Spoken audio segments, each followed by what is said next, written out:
Ladies and gentlemen, Dr. Paul Tambyah. 欢迎淡玛雅博士。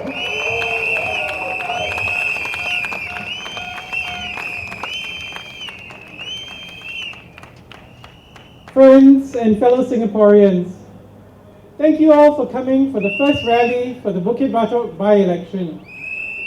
It is indeed an honor and a privilege to be here speaking on behalf of the SDP candidate for Bukit Batok, Dr. Chee. Now you all know this is going to be an uphill battle to win the votes of the people of Bukit Batok. We are competing not just against our worthy opponent and his party, but also against the huge machinery and resources of the state and the media that are at the disposal of the ruling party. This was one of the lessons I learned during the recent general election. Don't get me wrong, it was a great experience during the GE, meeting so many supportive people who wanted a more democratic and more just Singapore.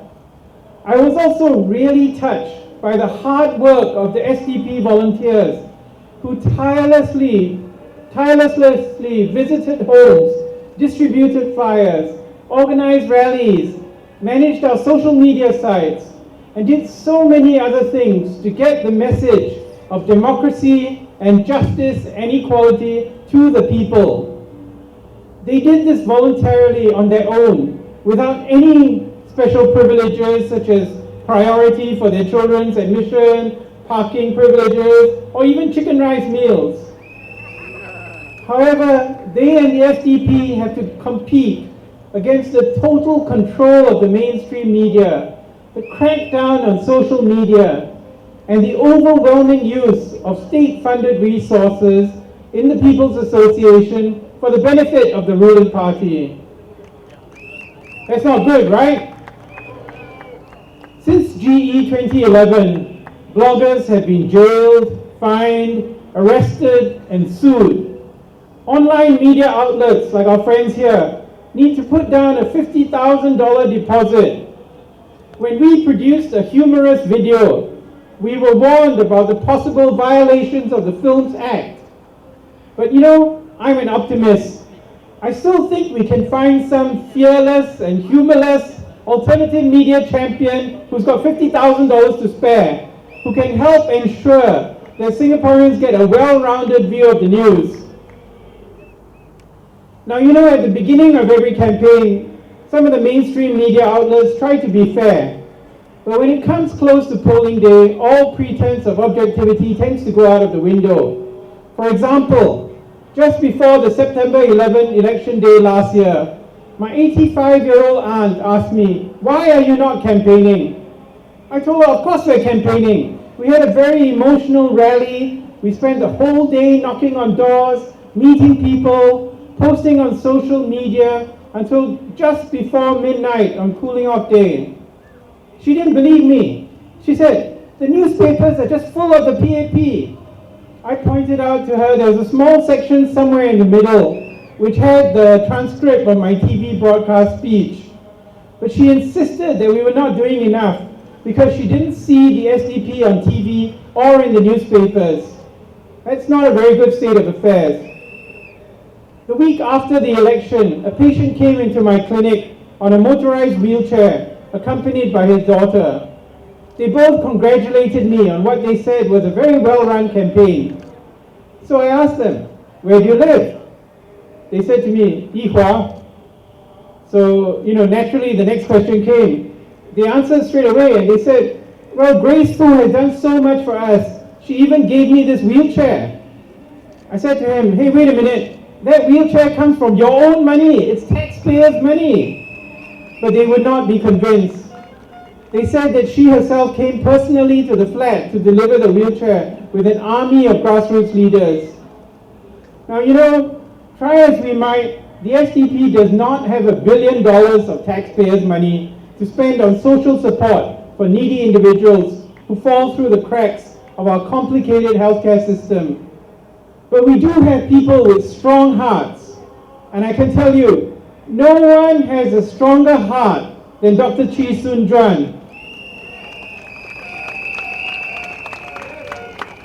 The people of Bukit Batok and the people all over Singapore know that he is one individual who has been hammered so many times by the PAP, but he's remained standing because he's committed to the people of Singapore, to work for our well-being, to fight for ordinary people, make Singapore a better place for all of us.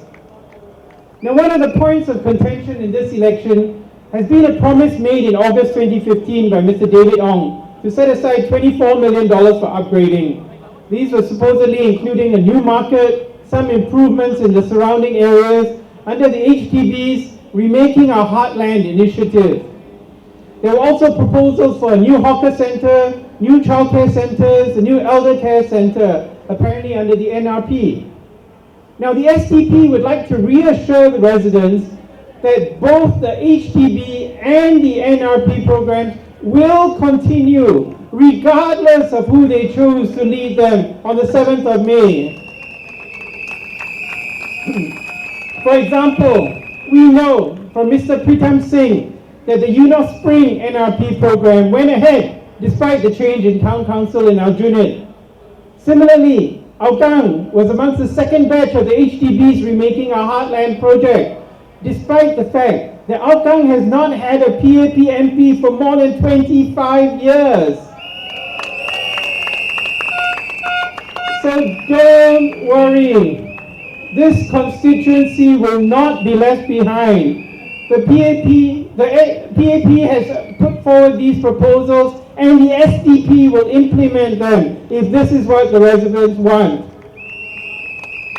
As I've often said, Singapore is an excellent and professional civil service, and they are non-partisan. They will serve the people regardless of their political affiliation. If and when you, as residents of Bukit Batok, elect Dr. Chee as your MP, works that were planned long ago will go ahead, just like Yunos Spring and Aljunied. Or if you prefer that your own hard-earned money is spent on something else, such as healthcare or education, we will make representation to the relevant authorities, including the URA and HDB and others. Now, I went into politics because I was troubled by what I saw every day at work. Singapore is one of the richest countries in the world.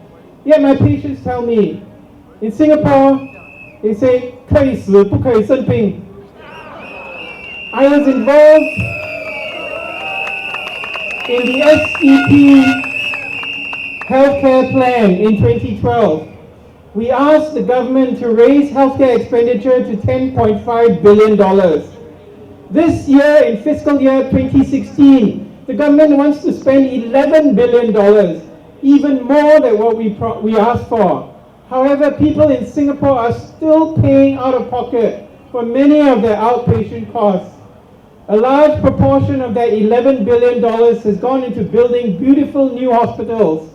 Now, I think we need hospitals, but we don't necessarily need hospitals that look like country clubs. What we need is an evidence-based healthcare plan, similar to the SDP healthcare plan. As just one voice in Parliament, Dr. Chee is not going to be able to change the healthcare system overnight, but he will be able to ask important questions which help ensure greater transparency and fairness in our healthcare financing, in the issues that matter to Singaporeans. Now, Dr. Chee is someone who lives among the people. He knows what it's like to count every penny. He's an academic researcher, and he knows that the ordinary people of Singapore who work 2 or 3 jobs are doing it just to survive. They're not doing it for any other reason.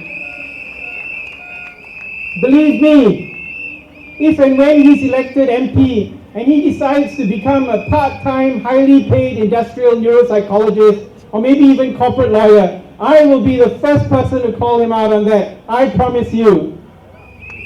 People of Bukit Batok, the government will not change on the 7th of May. There will still be 82 PAP MPs in Parliament. They have an overwhelming majority, far in excess of the 2/3 needed to change our constitution. But with Dr. Chee in Parliament, you will have a fresh voice, someone who is not afraid to stand up, to speak up for the least and the last of us. Someone who will be a full-time MP.